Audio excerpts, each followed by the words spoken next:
আজকে মা বাজার থেকে জাটকা মাছগুলো এনেছিল। পরে মাছগুলো সুন্দর করে ধুয়ে লবণ, মরিচ, হলুদ আর তেল মাখিয়ে রেখে দেবো কিছুক্ষণের জন্য, যাতে মাছের মধ্যে মশলাগুলো সুন্দর করে ঢুকে যায়।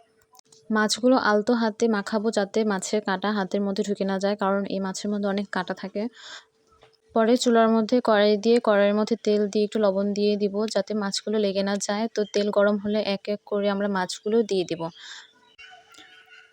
মাছগুলো মিডিয়াম আঁচে ভেজে নেব, যাতে মাছগুলো সুন্দর মচমচা হয় এবং পুড়ে না যায়। তো মাছগুলো এপিট এপিট করে আমরা সুন্দর করে ভেজে নেওয়ার পরে একদিকে রেখে দেব। তারপর কড়াইয়ের মধ্যে তেল দিয়ে পেঁয়াজ কুচি দিয়ে পেঁয়াজ লাল হওয়া পর্যন্ত অপেক্ষা করে ওই পেঁয়াজের মধ্যে একটু জল দিয়ে দেব। একটু জল দেওয়ার পর আস্তে আস্তে লবণ, মরিচ, হলুদ, বাটা মশলা দিয়ে মশলাগুলো কষিয়ে নেব সুন্দর করে। কষা মশলার মধ্যে পরে আলু দিয়ে মশলাগুলো আবার একটু নাড়াচাড়া করব, কষিয়ে নেব সুন্দর করে, যাতে মশলার মধ্যে কাঁচা গন্ধ না থেকে যায়।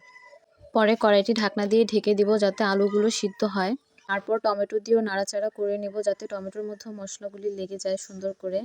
মশলাটি আমরা ঢাকা দিয়ে কষাবো, যাতে মশলার কাঁচা গন্ধ না থাকে এবং আলু আর টমেটোটি সিদ্ধ হয়ে যায়। পরে পরিমাণ মতো জল দিয়ে আমরা মাছগুলো দিয়ে দেব। তরকারিটি সুন্দর করে বলক দেওয়ার পরে আমরা ঢাকনা দিয়ে ঢেকে দেব, যাতে আলুগুলো সিদ্ধ হয়ে যায়। তরকারিটি যখন হয়ে যাবে তখন আমরা তার উপর ধনেপাতা দিয়ে দেব।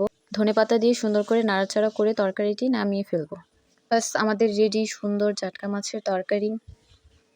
গরম ভাতের সাথে ভাজা মাছ দিয়ে এবং ঝাল ঝাল তরকারি দিয়ে ভাত খেতে মজাই লেগেছে।